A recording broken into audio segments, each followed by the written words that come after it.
நம்ம எந்த அளவிற்கு மேற்கத்திய கலாச்சாரத்தை நம்ம உள்ளே கொண்டுட்டோன்னு பாருங்கள்.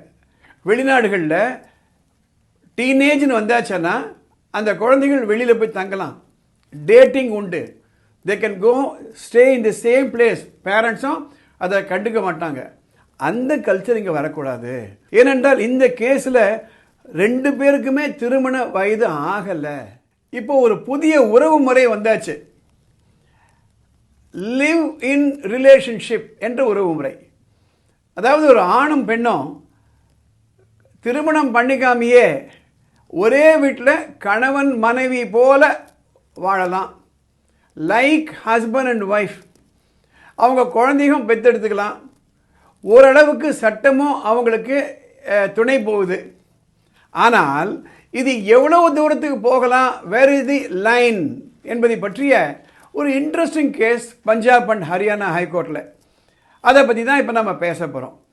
இந்த பதிவு போகிறதுக்கு முன்னாடி இது போன்ற பதிவுகள் எல்லாம் உங்களுக்கு பயனுள்ளதாக இருக்கும்னா உடனே கமெண்ட் பாக்ஸில் போட்டு எஸ் என்ற ஒரு பதிவு போடுங்க. அப்போ இது நிறைய பேருக்கு போய் சேரும். இப்போ பதிவுக்குள்ளே போகலாம்.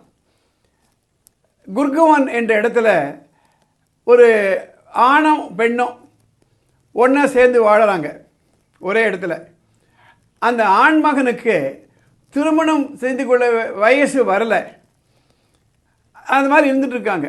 அவங்க என்ன பண்ணுறாங்க, அந்த பையனும் பொண்ணும் ஹைகோர்ட்டுக்கு போய் ஆர்டிகிள் 21 எங்களுக்கு ப்ரொடெக்ஷன் தேவை, ஏனென்றால் எங்கள் பெற்றோர்கள் எங்களை பயமுறுத்துகிறாங்க, கிரிமினல் கேஸ் போட்டுறேன்னு சொல்கிறாங்க, அந்த பையனை என்னோடு இருக்கக்கூடாதுன்னு சொல்லி கம்பல் பண்ணுறாங்க, எனவே எங்களுக்கு ப்ரொடெக்ஷன் கொடுங்கன்னு கேஸ் போடுறாங்க. அது மட்டுமல்ல, எஸ்பி ஆஃபீஸுக்கு போலீஸ் ப்ரொடெக்ஷன் கேட்குறாங்க. இதுதான் கேஸ். ஹைகோர்ட் என்ன முடிவு பண்ணுதுன்னா, there is a difference between live in relationship and illicit relationship. Live in relationship கணவன் மனைவி போல வாழலாம். இல்லிசிட்னா சட்டத்துக்கு விரோதமான. எப்போ இந்த பையனுக்கு திருமணம் செய்து கொள்ள வேண்டிய வயசு வரலையோ they cannot do that. என்ன சட்டம் என்ன சொல்லுதுன்னா, திருமண வயது வந்தாச்சு, சமுதாயத்தில் கணவன் மனைவி போல அவங்க வலம் வராங்க, they can live in relationship. அதுதான் சட்டம் சொல்லுது. பச்சைமாள் கேஸ் ரொம்ப பாப்புலர் கேஸ். அந்த ஜட்மெண்ட்டில் சில சென்டென்ஸ் படிக்கிறேன். The Punjab and Haryana high court rejected the petition. அந்த தீர்ப்புடைய சில லைன் படிச்சு காமிக்கிறேன்.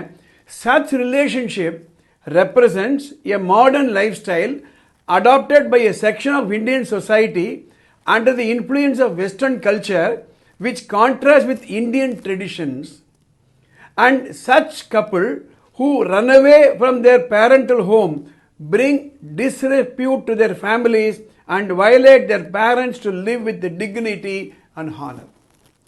அப்பா அம்மா மரியாதையாக ஒரு ரெஸ்பெக்ட்ஃபுல்லாக வாழறதுக்கு குறுக்க நிற்கும் இது மாதிரியான அலோவ் பண்ணமானா, ஸோ வில் நாட் அலோவ். இந்த இடத்துல தான் நம்ம எந்த அளவிற்கு மேற்கத்திய கலாச்சாரத்தை நம்ம உள்ளே கொண்டுட்டோன்னு பாருங்கள்.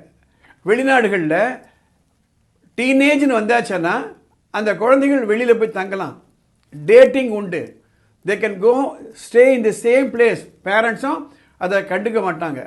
அந்த கல்ச்சர் இங்கே வரக்கூடாது. ஏனென்றால் இந்த கேஸில் 2 பேருக்குமே திருமண வயது ஆகலை.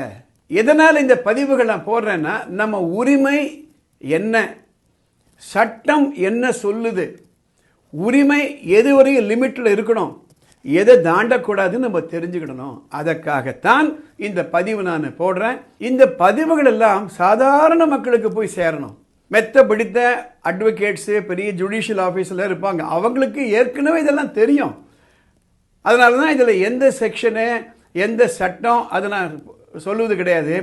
சாராம்சத்தை உங்கள்கிட்ட நான் கொண்டு வரேன். இந்த பதிவு மற்றவர்களுக்கு பயனுள்ளதாக இருக்குன்னு நினச்சிங்களன்னா உடனே இதை நீங்கள் ஷேர் பண்ணுங்கள், லைக் பண்ணுங்கள்.